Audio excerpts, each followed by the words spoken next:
Xbox drops the motherload of new FPS boosted titles. More games are coming to Xbox Game Pass this month, and Sony is charging developers to implement crossplay in games. There's a lot here we need to talk about, so let's get into it.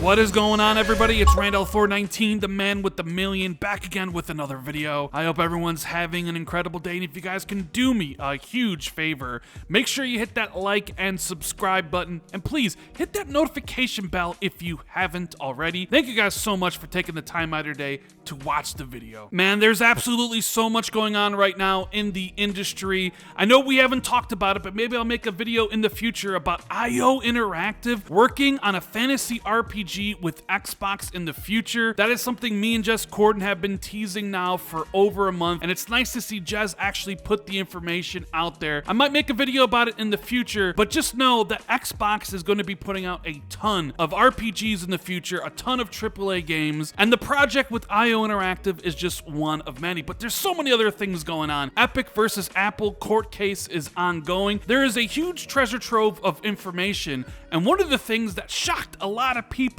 is how PlayStation is charging royalties to developers to use crossplay in some situations. We are going to be delving into that topic heavy later on in the video, but first we gotta talk about all the brand new Xbox announcements that they dropped today. Game Pass stuff we're gonna talk about in a few minutes, but first we need to talk about one of Xbox's major advantages over the PlayStation 5, at least right now, and that is how Xbox's backwards compatibility team makes older games play better with FPS Boost. You have games going from 30 to 60 frames, and some titles going from 60 all the way to 120 frames, making those older games run better, look better, play better. So Major Nelson tweeted out earlier today that today we are releasing our largest drop of games featuring FPS Boost to date, bringing the total titles boosted to 97, many of which are included in Xbox Game Pass and EA Play, which is included with an Xbox Game Pass Ultimate subscription. Now, if you recall, when Microsoft originally announced the doubling of frame rates,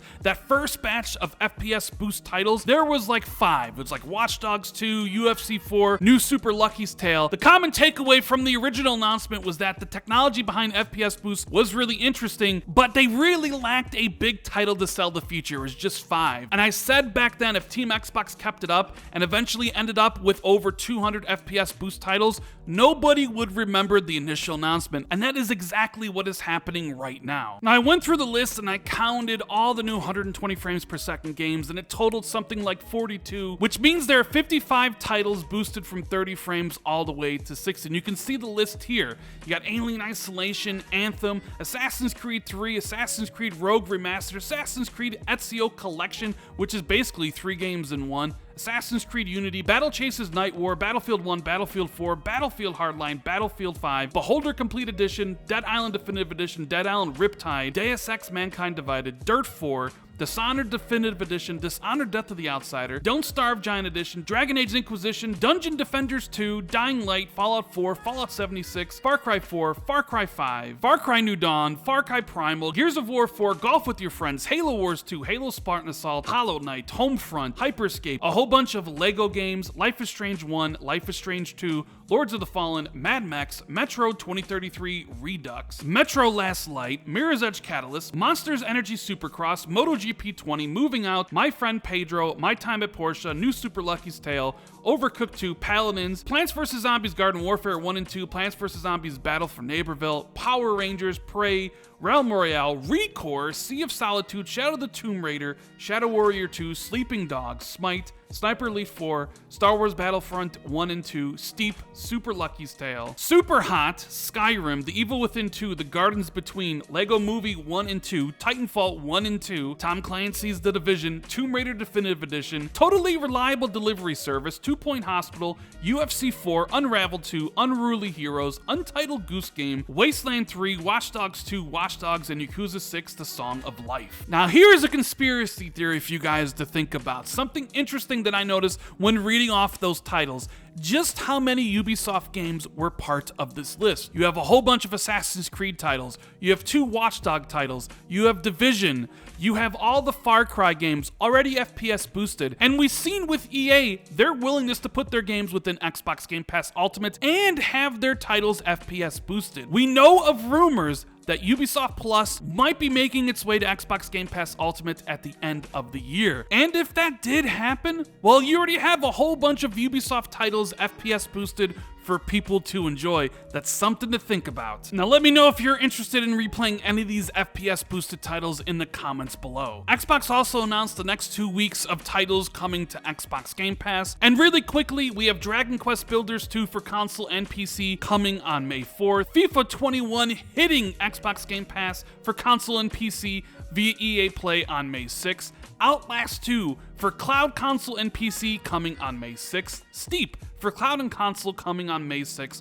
Final Fantasy X and 10-2 HD Remaster for console and PC is coming on May 13th, Just Cause 4 Reloaded for cloud, console, and PC coming on May 13th. The original Psychonauts coming to Xbox Game Pass before the launch of the sequel, cloud, console, and PC on May 13th. And we have Red Dead Online for cloud and console hitting Xbox Game Pass on May 13th. And the final game for the first 2 weeks of May, we have Remnant from the Ashes coming to PC on May 13th. Now, the last thing I want to talk about in this video is all the new information coming out in the court battle between Epic and Apple, specifically how Sony is charging royalty developers for crossplay. So over at The Verge, Tom Moran says, it's no secret that Sony held back PS4 cross-platform play for years, but new confidential documents and emails reveal just how much Sony was against letting people play the same game with their friends or other platforms. Sony initially blocked cross-platform play for both Rocket League and Minecraft,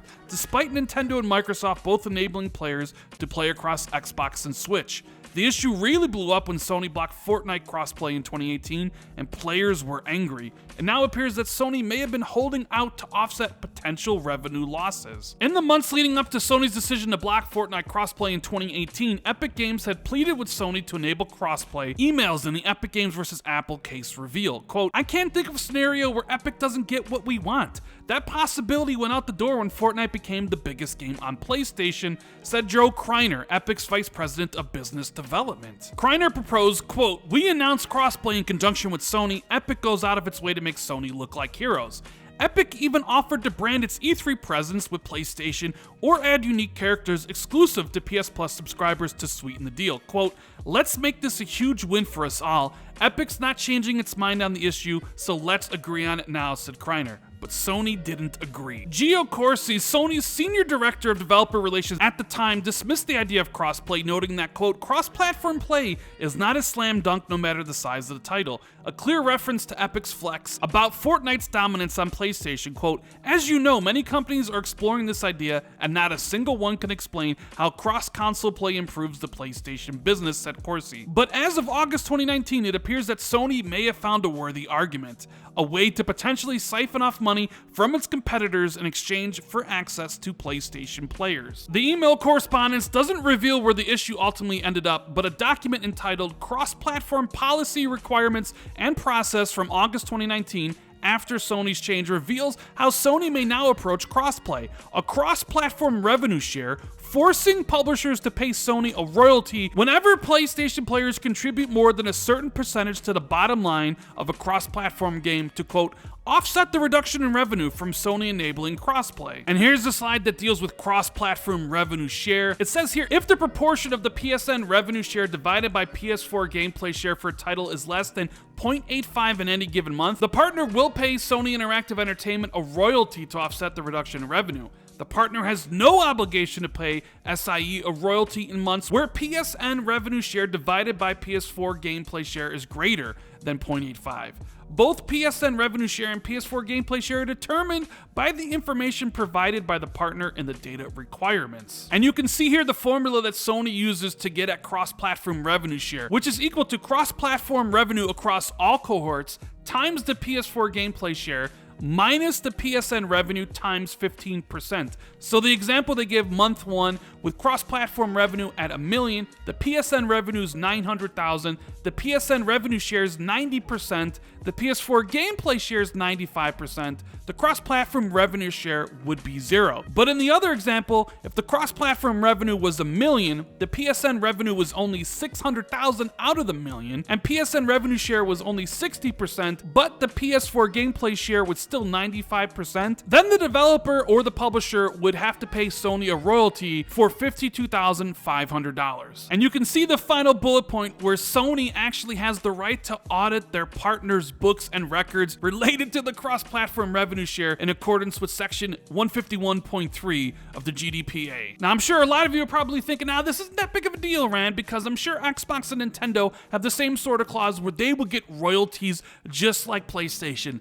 Well, that isn't true, and we know that because Epic Games CEO Tim Sweeney confirmed in testimony today that Sony is the only platform holder that requires this compensation for crossplay. Quote, in certain circumstances, Epic will have to pay additional revenue to Sony. If somebody were primarily playing on PlayStation but paying on iPhone, then this might trigger compensation. Sweeney also revealed that Epic had to agree to pay these additional fees to Sony in order to enable crossplay in Fortnite. Sony also stipulates in the policy that publishers can't transfer virtual currency to or from PlayStation, and there must be a setting to disable all cross-platform interactions. See, now this all makes complete sense. I was always really curious about Sony's 180 on crossplay, especially when they gave those answers regarding Minecraft crossplay with like, hey, we need to worry about the kids, and how they pissed everybody else off in 2018 when they blocked Fortnite crossplay when it was enabled by accident. I thought to myself, they're the market leader, they don't have to do this. But then suddenly games are doing crossplay and I didn't really understand why. Now it makes complete sense, and it's all about the money. From a complete business perspective, it makes sense. If they start to lose money because of crossplay, well then they will just charge the developers and publishers a royalty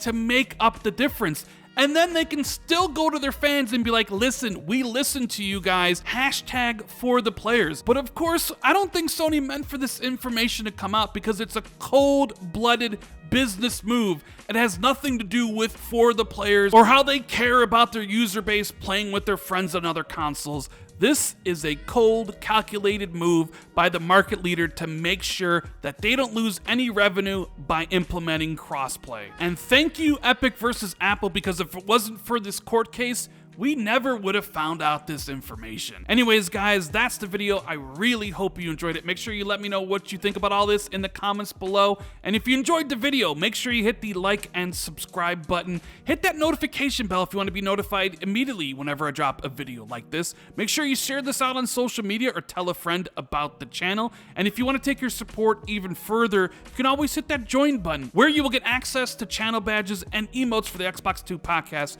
we do every single week with Jez Corden from Windows Central. Thank you guys so much for watching. I truly appreciate it, and I'll see you in the next video. Later, guys.